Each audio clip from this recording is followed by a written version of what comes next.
Hola, bienvenidos a este nuevo capítulo de nuestro curso de metodología en baloncesto. En este caso, lo vamos a dedicar a lo que hemos denominado el comportamiento individual en el contexto global del juego de baloncesto. A continuación os muestro lo que va a ser el índice de este tema. Por un lado vamos a analizar las necesidades formativas del jugador o jugadora. También vamos a analizar la importancia de la acción individual en el contexto general del juego. Describiremos los roles que una jugadora o jugador puede desempeñar en un partido. Y vamos a dedicar un tiempo a desmitificar algo bastante aceptado en el proceso de metodología del entrenamiento en baloncesto en las últimas décadas, ya que se le ha dado mucha importancia a las situaciones reducidas de 1 contra 1 como un medio que podía promover la mejora de la capacidad individual de juego. Vamos a hacer un abordaje profundo sobre el significado de esta situación de juego en el contexto real y vamos a sacar conclusiones que nos permitan interpretar en qué medida puede ser más o menos conveniente el uso de ella. También vamos a hacer un análisis profundo sobre la importancia que tiene la intención del jugador a la hora de conducir el comportamiento, la conducta. Y analizaremos cómo esas conductas de juego integran lo que consideramos las acciones específicas. Un tiro o un modo particular de tirar, o un pase, una defensa del jugador con balón, etc. Abordaremos las reglas de decisión, lo que hemos denominado los principios específicos del juego, pero fundamentalmente nos vamos a centrar en aquellos de naturaleza puramente individual. Y por último, pues haremos una breve descripción de los factores que pueden tener una influencia decisiva en el comportamiento atacante en situaciones de duelo o de enfrentamiento directo como los que acontecen en las situaciones de 1 contra 1, pero también en otras situaciones más globales en los que también existen ese tipo de enfrentamientos. Bueno, pues vamos a comenzar, como decía, con ese análisis general de cuáles son las necesidades formativas que tiene una persona que pretende jugar a baloncesto a un cierto nivel.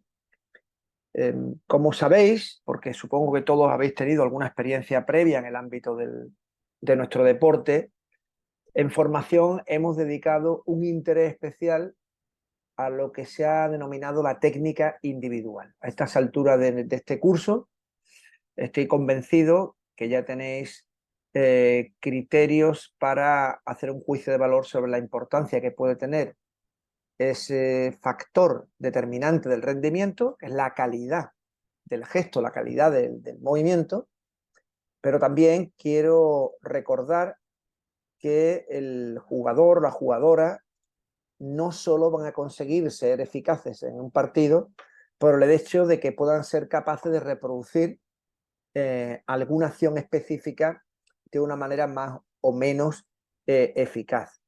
El hecho de que alguien adquiera automatismos a través de la repetición en condiciones aisladas del juego real no lo va a dotar de otra serie de mecanismos que forman parte de lo que denominamos competencia motriz. La competencia motriz es un término amplio y se refiere a la capacidad del sujeto para actuar a través del movimiento en un contexto particular que tiene demandas de tipo coordinativo, como son aquellas a las que hemos denominado técnica individual, pero que también tiene otro tipo de requerimientos de tipo, por ejemplo, cognitivo. El jugador debe decidir si pasar el balón o tirar, o si pasar con la mano derecha a la mano izquierda, o si debe de hacer una finta previa al pase, o si tiene que hacer una finta defensiva antes de llegar a la recuperación. En definitiva, tiene que tomar decisiones que dependen de su capacidad para una correcta interpretación del juego y la selección de la respuesta más oportuna. Además, todo esto, como sabéis, tiene lugar en entornos donde el propio resultado genera estados afectivos que pueden ser favorables cuando hemos conseguido éxito, pero también negativos cuando sentimos la frustración de haber cometido un error que tiene repercusiones importantes para nuestro equipo en el partido. Por lo tanto, en ese concepto de competencia motriz y pensando en lo que es la formación deportiva, también tenemos que dedicar una importancia muy grande al desarrollo de la capacidad para la autorregulación emocional. Y como no, pues esa acción motriz específica en el contexto de juego tiene un soporte biológico, un soporte condicional, un soporte físico. Yo puedo entender que la mejor solución para finalizar un ataque es hacer un mate, pero si no tengo la capacidad física suficiente para alcanzar la altura necesaria, obviamente no voy a poder seleccionar ese tipo de comportamiento. Por lo tanto, la formación deportiva tiene que abordar todas y cada una de estas necesidades. Y el concepto de competencia motriz igualmente tiene que contemplar el desarrollo de cada una de esas facetas o factores que afectan al rendimiento deportivo. De otra manera, estaremos secando la formación o proporcionando una formación incompleta a nuestros jugadores.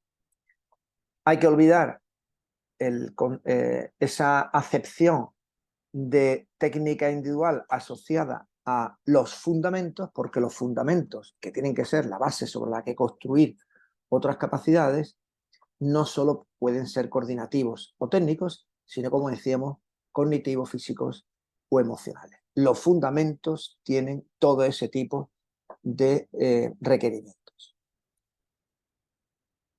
¿Cuál es entonces la importancia de la acción individual en el contexto general o global del juego del baloncesto? Fijaros, aunque en definitiva el baloncesto es un deporte colectivo que básicamente depende de la interacción entre los componentes de un equipo, un mayor número de componentes o menor, la asociación más básica sería la que se establece entre dos jugadores y la más compleja la que se establece entre los 5 componentes del equipo. Pero esto nos permitiría dividir la táctica colectiva entre grupal o de equipo, o básica y compleja, pero en definitiva, como decía, depende de esa interacción interindividual entre los componentes del equipo y además en contraposición a la interacción que realizan los del equipo rival, que intentan neutralizar las conductas de nuestro equipo orientadas a conseguir los objetivos del juego. ¿Esto qué significa? Pues que la táctica colectiva solamente puede ser eficaz en la medida que lo sean las acciones, conductas o comportamientos individuales de cada uno de aquellos jugadores o jugadores que están implicados en la conducta global. Si no hay una buena toma de decisiones, si no hay una buena capacidad para interpretar el juego, lo que se ha denominado tradicionalmente la lectura de juego, si no funciona nuestra capacidad atencional para discriminar cuál es la información que es relevante de aquella que no tiene trascendencia alguna en un momento particular del juego, tenemos un problema importante que se deriva de una mala formación. Por lo tanto, si queremos mejorar colectivamente, yo particularmente no tengo ninguna duda de que tenemos que mejorar individualmente. Esto que se dice de que, bueno, ya a partir de un nivel, lo importante es que colectivamente el equipo funcione. Esto es cierto, pero es que para que el equipo funcione colectivamente es necesario que cada uno de los jugadores actúe de la manera más adecuada. ¿Y qué roles son los que puede desempeñar un jugador? Pues hay solo 4 roles en el juego. Están relacionados con la posesión del balón, por lo tanto, con las fases de ataque y de defensa, y se puede englobar de la siguiente manera: atacante con balón, atacante que no tiene la posesión del balón, oponente del atacante con balón y oponente del atacante sin balón. Cualquiera de las conductas de juego, cualquiera de las acciones específicas que una jugadora puede desarrollar en un partido, están de alguna manera relacionadas con el desempeño de uno de estos 4 roles. Nosotros, por tanto, tenemos que tener esto como una primera premisa a la hora de clasificar las conductas que queremos incorporar como contenidos de aprendizaje dentro del proceso de entrenamiento. Bien, vamos ahora a hacer un análisis de cómo se ha producido el desarrollo de esas capacidades individuales y qué importancia hemos concedido a la formación individual, así como qué medio hemos empleado fundamentalmente para poder desarrollarlo. Bueno, mayoritariamente, durante años hemos concedido una importancia excesiva, como decía, a la automatización de gestos, que por otro lado hemos aprendido en muchas ocasiones de los deportistas de alto nivel, extrapolándolos de los contextos reales a situaciones aisladas donde no hay interacción motriz, no hay oponentes, pensando que los automatismos que podíamos generar iban a facilitar luego la aplicación en el juego real. Bueno, esto al día de hoy sabemos que no tiene fundamento científico alguno, que la manera en que nuestro sistema nervioso central, nuestro cerebro funciona para procesar la información en un contexto donde hay incertidumbre es muy distinta a la manera en que procesa la información cuando solamente tiene que focalizar la atención en la propia acción motriz, en la coordinación del gesto. Lo que hemos hecho durante años es, una vez que tenemos automatizados los gestos, intentamos aplicarlos en situaciones con interacción moderada, es decir, en situaciones de enfrentamiento directo de uno contra uno, y luego ya pasábamos a situaciones más o menos colectivas, que podían ser situaciones reducidas, o directamente situaciones más globales como el 5 contra 5. ¿Vale? Claro, esto nos ha llevado a problemas importantes, ¿verdad? El primer problema es que el 1 contra 0 es una situación que puede ser válida en momentos particulares, pero que está centrado en la acción. En el 1 contra 1, el interés está centrado en la intención. Actuamos guiados por objetivos particulares y seleccionamos las conductas siempre guiadas por esas intenciones, ¿verdad? El problema que surge es que entre una formación centrada en situaciones sin oponente y una situación centrada en el enfrentamiento con un único oponente, es si verdaderamente estas situaciones son transferibles al juego real. Y esta pregunta tenemos que intentar darle respuesta porque va a condicionar enormemente la manera en que vamos a proponer nuestra metodología o nuestras actividades encaminadas a fomentar el aprendizaje por parte de los jugadores. La pregunta es, ¿realmente existen situaciones de 1 contra 1?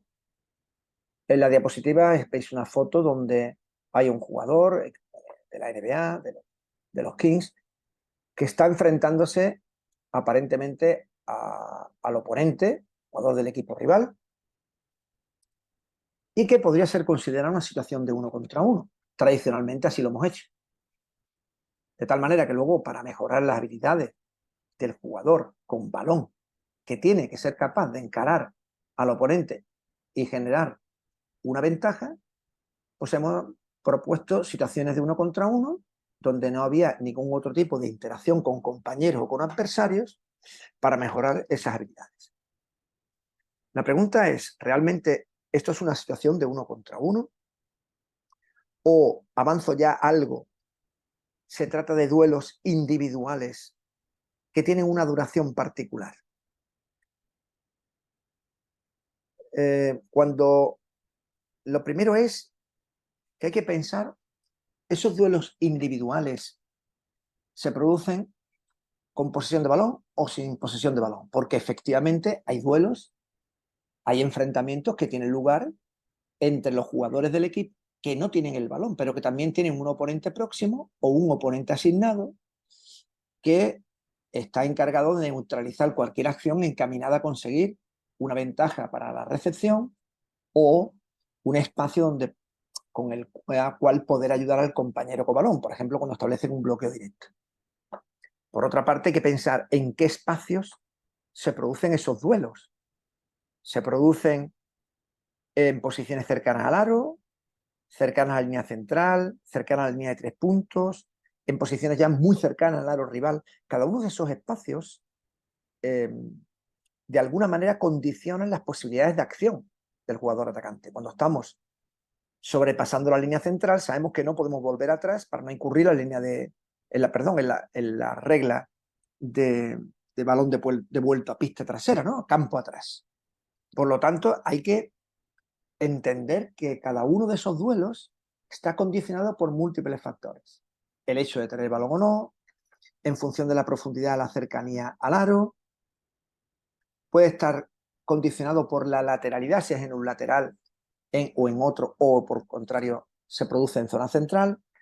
Igualmente puede influir el ángulo de ataque respecto al aro rival, si es una trayectoria más vertical, más horizontal, más diagonal, o en cuanto a la amplitud del espacio, si se trata de un duelo que tiene lugar en la fase de transición y por tanto los espacios son muy amplios, o tiene lugar durante el ataque posicional, pero en espacios exteriores, en los cuales, fijaros, la interacción no solo tiene que ver con el jugador que tiene asignado, sino con aquellos que están en posiciones próximas y que están condicionando la posibilidad de aprovechar el juego en anchura o el juego en profundidad, dependiendo de su colocación respecto al jugador con balón.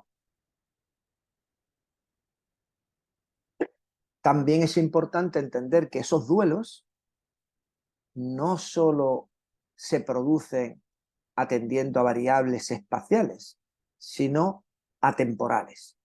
No es lo mismo jugar un duelo individual con o sin balón cuando el partido acaba de empezar o durante los primeros segundos del ataque posicional, que cuando, por ejemplo, las acciones colectivas no han permitido conseguir una ventaja clara, quedan pocos segundos y entonces hay que buscar una solución de urgencia. Esto también es un condicionante que debe ser tenido en cuenta para promover situaciones o actividades de enseñanza que estén impulsando la mejora de la capacidad para poder dar respuesta en estas condiciones. En realidad, las situaciones de uno contra uno como tal existen en el juego solo en contadas ocasiones. Por eso hablamos de enfrentamientos individuales transitorios o duelos individuales transitorios. Porque incluso en la fotografía que habíamos apreciado, donde se jugaba el uno contra uno, la realidad es que la toma de decisiones de ese jugador estaba condicionada por la presencia de otro jugador.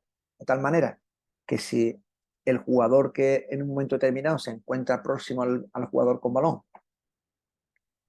realiza un aclarado, abandona el espacio, el jugador con balón tiene más posibilidades de progresar aprovechando ese espacio que se ha generado que en las condiciones previas cuando estaba ocupado. Es decir, que en realidad no es un uno contra uno, en realidad es una interacción entre el jugador con balón, el oponente directo y todos aquellos jugadores que le rodean y que están condicionando su toma de decisiones. Pero es que además, cuando un jugador, vamos a suponer que se trata de jugador con balón, tiene que actuar, lo hace guiado por objetivos generales y por intenciones concretas. Cuando estamos hablando de jugador con balón, la primera probablemente de las intenciones debe ser encestar, pero no siempre el jugador tiene las condiciones óptimas para hacerlo. Jugador defensor muy próximo, está demasiado alejado de la canasta, ocupa una posición que no es desde la que él obtiene unos buenos porcentajes de tiro. En definitiva, tiene que tener en mente otra serie de objetivos específicos que le puedan permitir llegar a conseguir esa situación favorable de tiro. ¿Vale? Las intenciones generales, evidentemente para un jugador con balón, son primero conservar la posesión. Segundo es progresar hacia la canasta cuando no se encuentre en una situación de tiro óptima. Y la tercera, obviamente, y la más importante, es encestar. Sin embargo, más allá de esos objetivos generales, existen unas intenciones específicas que deben ser conseguir una ventaja posicional. Esto evidentemente se cumple tanto para jugador con balón como no. Mantener la ventaja posicional, ahora ya hablamos de jugador con balón, y evitar la recuperación defensiva. Y tercero sería explotar esa ventaja posicional, aprovechar la ventaja que se ha generado para finalizar el ataque, o bien de manera individual o bien de manera colectiva, que luego describiremos un poco más. Fijaros en los gráficos. En el de arriba a la izquierda, el jugador atacante con balón número 1 es el beneficiario de un bloqueo indirecto que establece el número 5 que sube y en el último momento cambia la orientación del bloqueo para que uno fije al jugador contra bloqueo y ya pueda tomar alguna decisión en función del comportamiento de los defensores implicados. Si el defensor de 5 hace una defensa más conservadora y permanece en una defensa de contención atrás, lo que los americanos llaman el drop, el jugador atacante que ha conseguido una ventaja posicional porque pasó cerca del bloqueo, ahora tiene la obligación de mantener la ventaja. Pero fijaros que esto, lejos de ser un 1 contra 1, se convierte en un 1 contra 1 más 1 porque ahora tiene que ser capaz de interpretar cómo se comporta el defensor, el oponente de 5, y además tiene que mantener parte de su atención en el jugador defensor, el oponente directo, que lo ha dejado atrás con el bote una vez que aprovecha el bloqueo. Es decir, que es un 1 contra 1 más 1, pero además, claro, tiene la interacción del defensor de 3 o del 2 o del 4, que pueden estar haciendo desplazamiento y que además condicionan el espacio de actuación. Lo último que tendría que hacer es explotar la ventaja, que sería tomar una decisión sobre bien atacar al grande y finalizar, o bien, una vez que fija al grande, pasar al compañero en la continuación hacia canasta después del bloqueo. Esto que hemos representado aquí es una situación en la que claramente se ve que el jugador atacante debe de tener un conocimiento del juego específico, debe entender cuáles deben ser sus intenciones, cómo encadenar esas acciones para poder sacar ventaja y poder finalizar con éxito. Cuando hablamos de conseguir la ventaja posicional, tenemos que diferenciar entre lo que sería una ventaja absoluta por distancia respecto al oponente, es decir, consigo tanta ventaja que yo me puedo ir al aro, no tengo que pensar de cómo conservar la ventaja porque tengo el tiempo suficiente para encarar al aire y tirar. Otra cosa distinta es que aparezca el defensor de 5, que me vaya a impedir esa penetración, y entonces sí que tengo que empezar a pensar en conservar la ventaja, ¿vale? Pero cuando yo tengo cierta ventaja, la forma de conservarla puede ser cruzarme la trayectoria del defensor, lo que los americanos llaman el snake, contener con mi espalda, mis caderas y mi brazo, botando de forma estática, momentáneamente, mientras que se produce la lectura de juego, tomamos la decisión y atacamos al grande. Puede haber una ventaja relativa, por tanto yo puedo contactar físicamente con el costado de mi cuerpo para impedir que el defensor tenga libertad de acción y pueda saltar a taponar y pueda molestar mi tiro. Y cuando, como decíamos, tenemos ya una cierta ventaja, pues tenemos que decidir, ¿no? Decidir entre atacar rápido, cruzarse en el camino, contactar físicamente, engañar con fintas que comenten el desequilibrio, pero en definitiva, el jugador tiene que tener claro que una vez que gana la ventaja, de no ser una ventaja absoluta y suficientemente clara, la siguiente intención tiene que ser conservarla. Y en esos momentos, la situación de 1 contra 1 no es tal. Como decíamos ya, es una situación de 1 contra 1, más 1. Luego, los entrenamientos no podemos incluir solo y exclusivamente enfrentamientos directos en los que no haya más interacciones con otros jugadores. Tenemos que buscar la manera de generar contextos que de alguna manera estén condicionando el comportamiento, bien porque el espacio esté compartido. Imaginar situaciones de 1 contra 1 varias parejas, 3 parejas en un mismo medio campo que están jugando de manera simultánea.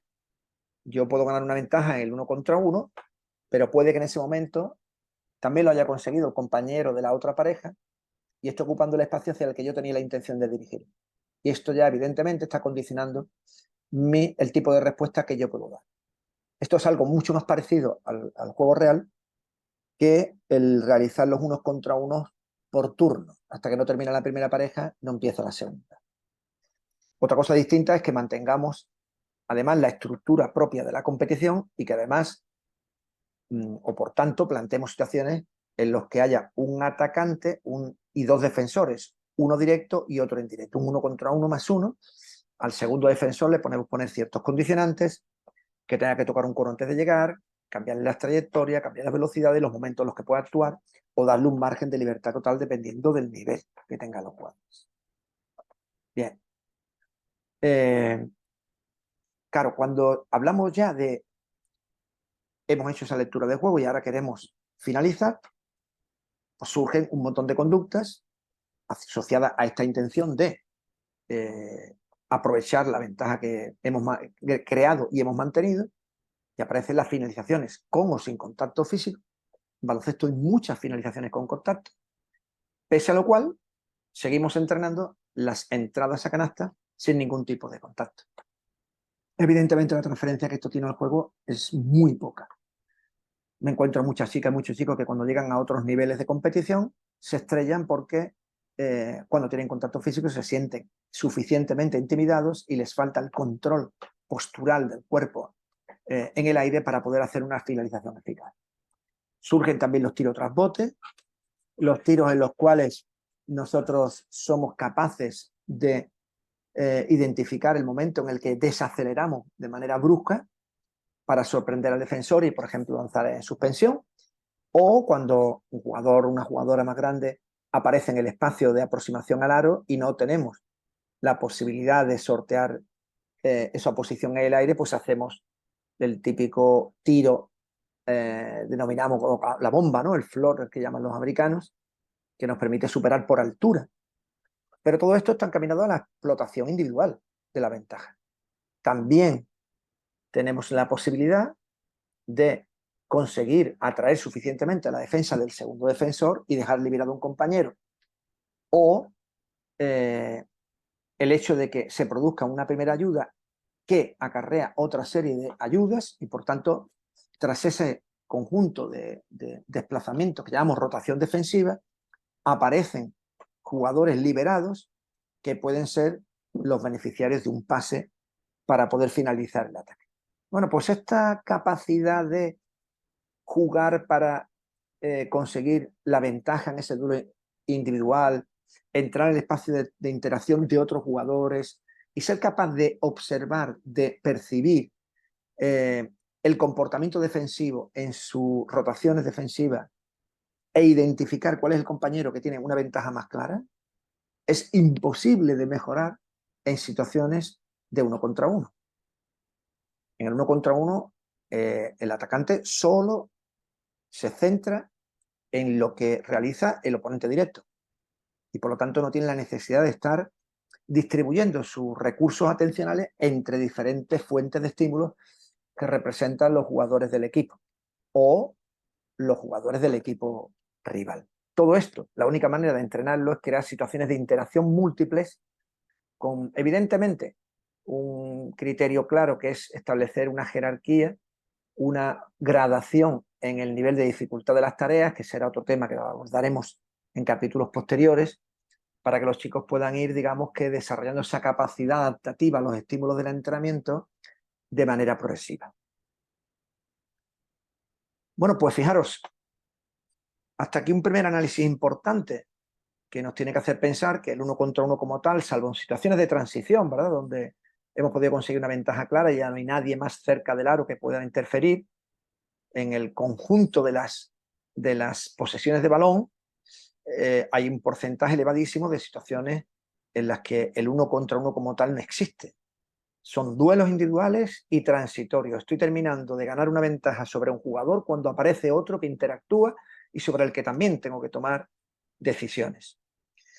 Y todo este conjunto de duelos tienen lugar en ataque y tienen lugar en defensa, porque esos duelos no solo se refieren al jugador con balón, también afectan al jugador que no lo tiene, pero es que igualmente se producen, aunque con intenciones claramente opuestas, cuando jugamos en la fase de defensa, tanto defensa posicional como balance defensivo o transición defensiva.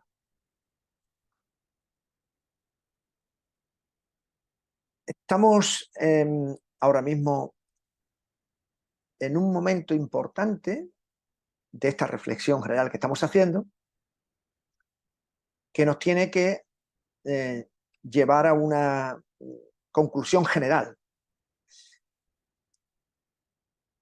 Cuando entrenamos baloncesto, cuando intentamos mejorar las capacidades individuales, pensando que en un futuro van a tener transferencia al juego colectivo, tenemos que prestar mucha atención a la manera en que se producen ese tipo de interacciones en ataque y en defensa. Y luego tenemos que tener la capacidad, una vez que tenemos el conocimiento de cómo se producen, espacialmente, temporalmente, motrizmente, tenemos que ser capaces de diseñar aquellas tareas que van a reproducir parcial o globalmente las condiciones del juego real y que van a estimular la mejora de los jugadores. Nos vamos a quedar aquí. En el siguiente capítulo vamos a seguir profundizando en estas cuestiones, pero vamos a quedarnos con un concepto básico, que es la importancia que tiene la intención táctica para la propia conducta del jugador y, en nuestro caso, para poder hacer un enfoque metodológico que sea adecuado.